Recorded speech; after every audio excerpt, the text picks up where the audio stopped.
Sholat, tapi pikiran melayang. Begini jawaban Rasulullah yang menggetarkan hati. Pada suatu majelis Rasulullah, suasana terasa begitu tenang. Para sahabat duduk melingkar menyimak setiap perkataan beliau dengan penuh perhatian. Namun, di antara mereka, ada seorang sahabat yang tampak gelisah. Jemarinya saling menggenggam, matanya menunduk, dan napasnya terasa berat. Setelah beberapa saat ragu, ia akhirnya mengangkat wajah dan berkata dengan suara lirih, "Wahai Rasulullah, aku ingin bertanya, tetapi aku khawatir pertanyaanku ini akan membuatku semakin malu di hadapan Allah." Rasulullah pun tersenyum lembut, menatapnya penuh kasih sayang. "Katakanlah, wahai saudaraku, tidak ada pertanyaan yang membuat seseorang hina jika ia bertanya untuk mencari kebaikan." Sahabat itu menarik napas dalam, matanya mulai berkaca-kaca. "Wahai Rasulullah, aku merasa salatku sering tidak khusyuk. Kadang aku mengingat urusan dunia, kadang pikiranku melayang entah kemana. Aku takut salatku tidak diterima oleh Allah. Apakah dengan salat seperti itu, aku tetap mendapatkan pahala?" Suasana majelis seketika menjadi hening. Para sahabat lainnya ikut menunduk, merasakan kegelisahan yang sama. Mereka tahu betapa beratnya pertanyaan itu. Namun, yang terjadi setelahnya benar-benar di luar dugaan. Rasulullah tidak langsung menjawab. Beliau menatap sahabat itu dengan penuh kelembutan. Lalu tiba-tiba air mata mulai membasahi pipi beliau. Para sahabat terkejut.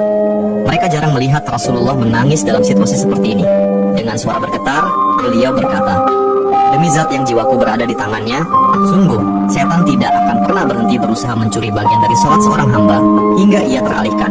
Tetapi ketahuilah, Allah tetap melihat usahamu." Rasulullah menarik napas dalam, lalu melanjutkan, "Wahai saudaraku, jika engkau meninggalkan salat hanya karena takut tidak khusyuk, maka setan akan menang. Tetapi jika engkau tetap berusaha salat meski pikiranmu teralihkan, ketahuilah bahwa setiap kali engkau berusaha kembali kepada Allah dalam salatmu, saat itulah Allah menyambutmu." Mendengar itu, sahabat tersebut tak mampu menahan tangis. Begitu pula para sahabat lainnya. Kemudian Rasulullah melanjutkan dengan penuh kelembutan, "Bayangkan seorang ibu yang melihat anaknya berjalan ke arahnya, tetapi anak itu sering jatuh dan tersandung. Apakah sang ibu akan marah? Tidak. Ia justru akan berlari menghampirinya, mengangkatnya, dan mendekapnya erat. Itulah Allah. Ia lebih penyayang daripada seorang ibu kepada anaknya. Selama engkau terus kembali, Allah akan selalu menerimamu." Air mata mengalir di pipi sahabat itu. Kata-kata Rasulullah begitu menusuk hatinya. Sejak hari itu, ia tidak lagi putus asa dalam sholatnya. Ia tetap berusaha khusyuk, dan setiap kali pikirannya melayang, ia mengingat nasihat Rasulullah. "Setiap kali engkau berusaha kembali, saat itulah Allah menyambutmu." Jangan pernah berhenti berusaha. Jika kisah ini membuka wawasan kita, yuk berbagi, biar banyak yang tercerahkan. Setiap satu kebaikan dibalas Allah 10 kali kebaikan. Barakallah forever. Amin ya Rabbal Alamin.